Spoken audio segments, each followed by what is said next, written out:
Hey guys, welcome back to the AR YouTube channel.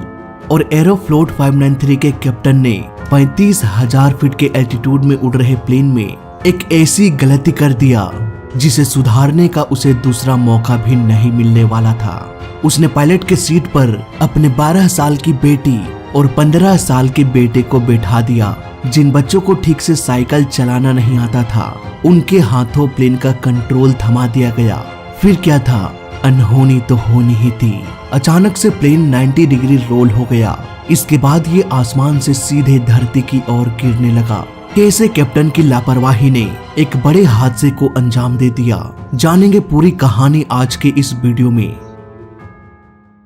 Airbus A310 का एक विमान जिसे Russian airline company Aeroflot operate कर रही थी, प्लेन में 63 पैसेंजर्स सवार हो गए। इस प्लेन को बहुत ही एक्सपीरियंस पायलट कैप्टन एंड्री उड़ाने वाले थे।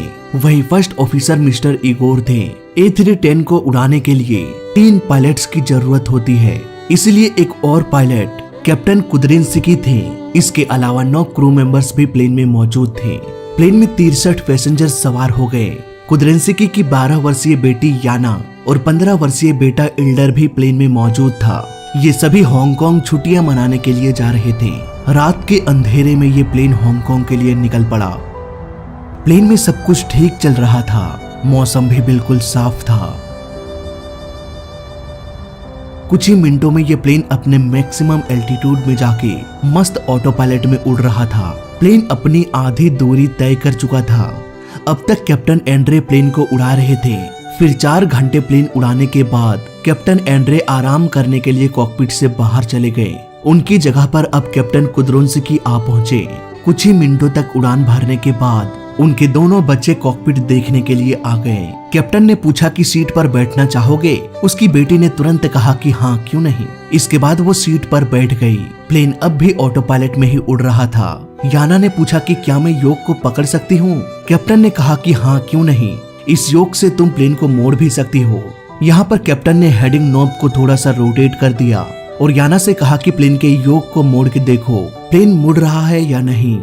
जैसे ही उसने योक को रोटेट किया, प्लेन थोड़ा सा मुड़ गया। याना को लगा कि मैंने ही प्लेन को मोड़ा है, लेकिन ऐसा नहीं था। दरअसल प्लेन इसीलिए मुड़ा क्योंकि हेडिंग नॉब को रोटेट करके ऑटो पायलट को कमांड दिया जा चुका था कि प्लेन को थोड़ा सा मोड़ दो। इसीलिए तो प्लेन मुड़ गया, इसलिए नहीं कि याना ने योक को रोटेट किया। इसके बाद कैप्टन ने वापस से हेडिंग को नॉर्मल कर दिया। ये सब करते करते करीब 7 मिनट गुजर गया।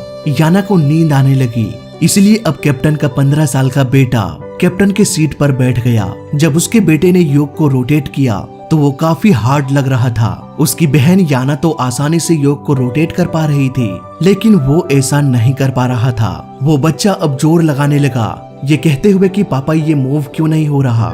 कैप्टन ने फिर से हेडिंग नॉब को रोटेट कर दिया। इसके कुछ सेकंड्स बाद प्लेन का योक इजीली मूव होने लगा। अब कैप्टन ने वापस से हेडिंग नॉब को नॉर्मल करते हुए अपनी बेटी से बात करने में बिजी हो गया। उधर 15 साल के बच्चे ने ये नोटिस किया कि प्लेन धीरे धीरे राइट की ओर मुड़ रहा है। करीब 3 मिनट गुजर चुका था। बच्चे ने अपने पापा से कहा कि ये प्लेन तो अपने आप मुड़ रहा है। कैप्टन भी हैरान होकर ये देखने लगा कि आखिर ऐसा कैसे हो रहा है। उन्होंने ऑटो पायलट के स्विच को देखा। ऑटो पायलट अब भी एक्टिव था। तभी प्राइमरी डिस्प्ले में एक लाइन दिखाई दिया। ये लाइन एक होल्डिंग पैटर्न का था, मतलब कि जब प्लेन एयरपोर्ट में किसी वजह से लैंड ना कर पाए तो वो होल्डिंग पैटर्न को फॉलो करता है। पायलट को समझ में नहीं आ रहा था कि ये लाइन अभी क्यों दिख रहा है। आसपास तो कोई एयरपोर्ट भी नहीं है और ना ही हम लैंड करने वाले हैं। पायलट्स इससे पहले कुछ समझ पाते, अचानक से वो लाइन गायब हो गया। इस लाइन ने कैप्टन के करीब 10-12 सेकंड्स बर्बाद कर दिया। इतने सेकंड्स में तो प्लेन 45 डिग्री झुक चुका था। प्लेन 700 किलोमीटर पर आवर की स्पीड से फ्लाई कर रहा था। 45 डिग्री में मुड़े होने की वजह से सारे लोग अपने सीट से चिपक चुके थे। फर्स्ट ऑफिसर कोशिश कर रहा था कि प्लेन को किसी तरह से सीधा किया जाए, पर ऐसा लग रहा था मानो ये योक काम ही ना कर रहा हो। वो बच्चा अब भी कैप्टन के सीट में बैठा हुआ था और वो उठ भी नहीं सकता था क्योंकि हाई जी फोर्स सभी को सीट से जकड़े हुए था। यहाँ पर सारे लोग अपने वजन से दोगुना वजन फील कर रहे थे हाई जी फोर्स के कारण। प्लेन धीरे धीरे और भी झुकता गया। करीब 90 डिग्री तक ये झुक गया। प्लेन को इस तरह से डिजाइन नहीं किया जाता कि वो 90 डिग्री बैंक एंगल को झेल सके। जो कैप्टन 4 घंटों से प्लेन उड़ाकर रेस्ट करने के लिए चले गए थे, वो भी बाहर आने के लिए संघर्ष कर रहे थे ताकि प्लेन को संभाला जा सके। अब यहाँ पर योक में इतने सारे अनयूजुअल फोर्स लगाने के कारण प्लेन का ऑटो पायलट डिस्कनेक्ट हो गया। प्लेन के कॉकपिट में एक अलार्म बजने लगा। ये alarm high speed stall condition का था। स्टॉल एक ऐसा कंडीशन होता है जब प्लेन को लिफ्ट मिलना बंद हो जाता है। प्लेन ऑलमोस्ट 90 डिग्री के एंगल में धरती की ओर गिरने लगा। एयरबस के प्लेन में एक टेक्नोलॉजी होता है, high angle of attack protection system, जो इस तरह के भयानक स्टॉल कंडीशन को भी संभाल सकता है। लेकिन ये प्रोटेक्शन सिस्टम कंप्यूटर ऑटोमेटिकली करता है। इसके लिए ऑटो पायलट का ऑन होना बहुत जरूरी होता है और ऑटो पायलट तो कुछ ही सेकंड्स पहले डिस्कनेक्ट हो चुका था। अब प्लेन 39,000 फीट पर मिनट के स्पीड से सीधे धरती की ओर गिरने लगा और प्लेन सिर्फ 33,000 फीट के एल्टीट्यूड पर उड़ान भर रहा था। मतलब कि ये प्लेन 1 मिनट से भी कम समय में धरती से टकराने वाला था। फर्स्ट ऑफिसर अब तक बैंक एंगल को कंट्रोल करने की कोशिश कर रहे थे, लेकिन कुछ ही सेकंड्स में उन्हें पता चल गया कि हमारा प्लेन बहुत नीचे आ चुका है। कुछ ही सेकंड्स में ये धरती से टकरा जाएगा। इसलिए उन्होंने सारा जोर लगा दिया और योक को पीछे खींचना शुरू कर दिया। हाई स्पीड से नीचे गिर रहा प्लेन अचानक से ऊपर की ओर उठ गया। यहाँ पर पैसेंजर्स को ऑलमोस्ट 4.7 G फोर्स का सामना करना पड़ा होगा। 4.7 G ये अब तक का सबसे हाईएस्ट रिकॉर्ड था जो किसी कमर्शियल प्लेन के ब्लैक बॉक्स ने रिकॉर्ड किया। तेजी से नीचे गिर रहे प्लेन का नोज अचानक से ऊपर तो हो गया, लेकिन ये जरूरत से अधिक ऊपर हो गया। एयरबस A310 का इंजन इतना पावरफुल नहीं था कि वो वर्टिकली ऊपर की ओर उड़ान भर सके। इसीलिए कुछ हजार फीट ऊपर जाने के बाद प्लेन को लिफ्ट मिलना बंद हो गया। ये प्लेन स्टॉल कंडीशन में चला गया। ये एक स्लो स्पीड स्टॉल कंडीशन था। वो बच्चा अब भी कैप्टन के सीट में बैठा हुआ था। प्लेन का स्पीड धीरे धीरे कम होता जा रहा था। यहाँ पर कैप्टन को वक्त मिल गया।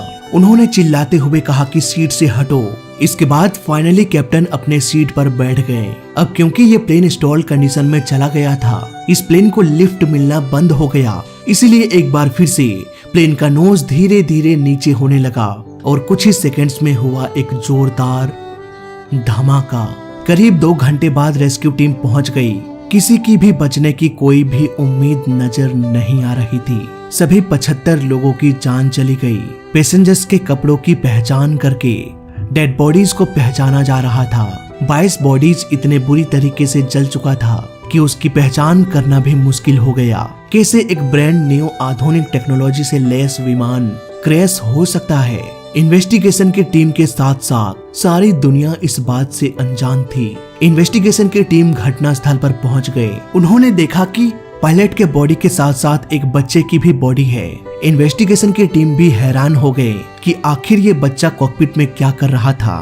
फ्लाइट डाटा रिकॉर्डर ने ये रिकॉर्ड किया।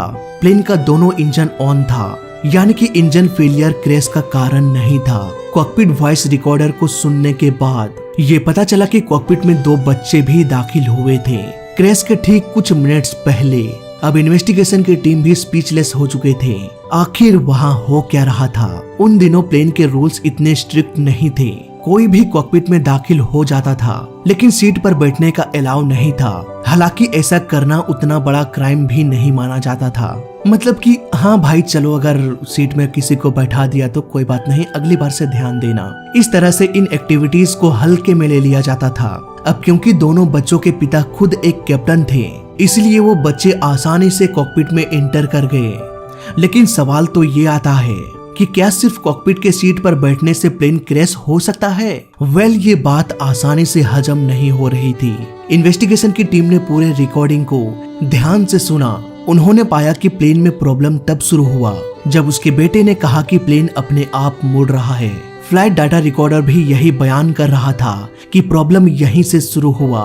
कुछ ही महीने बाद पूरा केस सॉल्व हो गया। तो आइए समझते हैं आखिर हुआ क्या था।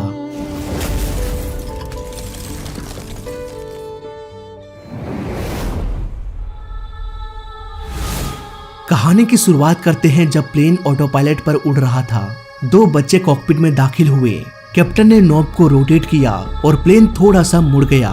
यहाँ पर उसकी बेटी याना को लगा कि मैंने ही प्लेन को मोड़ा है, पर ऐसा नहीं था। हेडिंग नॉब को रोटेट करने से ऑटो पायलट को एक कमांड चला गया कि प्लेन को मोड़ना है और इस ऑटो पायलट ने प्लेन को मोड़ दिया। इसके बाद वापस से कैप्टन ने हेडिंग को नॉर्मल कर दिया। अब उसका बेटा कैप्टन के सीट में बैठ गया, लेकिन वो योक को मूव नहीं कर पा रहा था क्योंकि यहाँ पर प्लेन को ऑटो पायलट उड़ा रहा था। कैप्टन अगर हेडिंग नॉब को फिर से रोटेट करता तभी तो ऑटो पायलट प्लेन को रोटेट करता, लेकिन इस बार कैप्टन ने हेडिंग नॉब को रोटेट नहीं किया था, इसलिए प्लेन सीधे उड़ रहा था। वहीं उसका बेटा योक पर फोर्स लगा रहा था प्लेन को मोड़ने के लिए, जिसकी वजह से प्लेन का एलिरॉन्स ऑटोमेटिक से मैनुअल में चला गया। आइए इसे आसान भाषा में समझते हैं।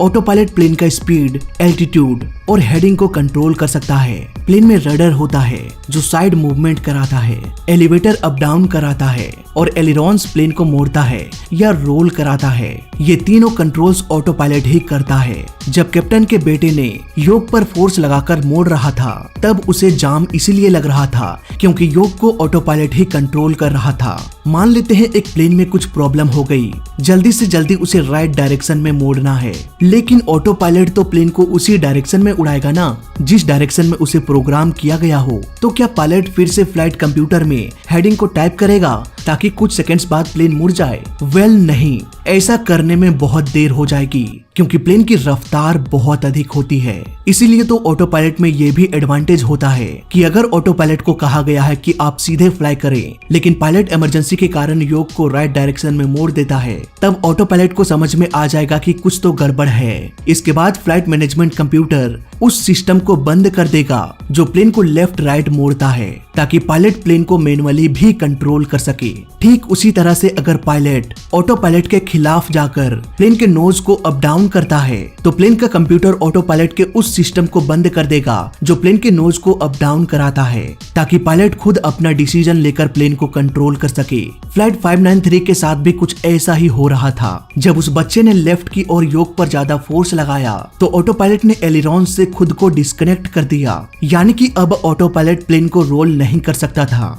यहाँ पर वो बच्चा ही था जो प्लेन को रोल कराकर झुका रहा था, लेकिन प्लेन का रडर और एलिवेटर अब भी ऑटो पायलट ही कंट्रोल कर रहा था। ऑटो पायलट ने ये नोटिस किया कि प्लेन रोल होते हुए नीचे गिर रहा है, इसलिए ऑटो पायलट ये कोशिश कर रहा था कि वो प्लेन को सीधा कर सके, लेकिन इसके लिए ऑटो पायलट को एलिरॉन्स का यूज करना था जो डिस्कनेक्ट हो चुका था। इसलिए वो सिर्फ रडर और एलिवेटर का इस्तेमाल करके प्लेन को बैलेंस करने की कोशिश कर रहा था और इसी चक्कर में प्लेन और भी झुकता गया, करीब 90 डिग्री तक। यहाँ पर ऐसा भी नहीं है कि फर्स्ट ऑफिसर ने कोशिश नहीं किया। फर्स्ट ऑफिसर योक को लेफ्ट की ओर मोड़ रहा था ताकि प्लेन के राइट डायरेक्शन में झुकाव को कम किया जा सके, लेकिन दूसरी तरफ कैप्टन के सीट में बैठा वो बच्चा प्लेन के योक को सीधा करने की कोशिश कर रहा था, क्योंकि पीछे से उसका पिता यानी कि कैप्टन अपने बेटे को रोटेशन होल्ड करने के लिए कह रहा था, और वो 15 साल का बच्चा ये समझ ही नहीं पाया कि होल्ड करना यानी कि प्लेन को झुकाव को रोकना।